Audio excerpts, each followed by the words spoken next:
You ask Tiger to solve. This deals with linear equations with one unknown. The final result is x equals -7.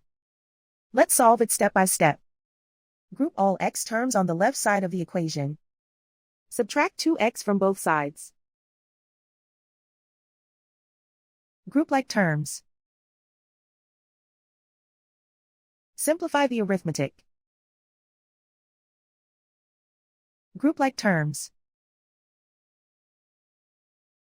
Simplify the arithmetic.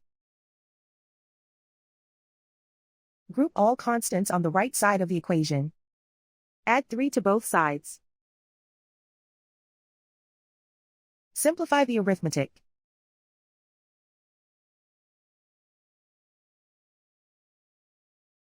Convert the x into a positive number. Multiply both sides by -1. Remove the ones. Simplify the arithmetic.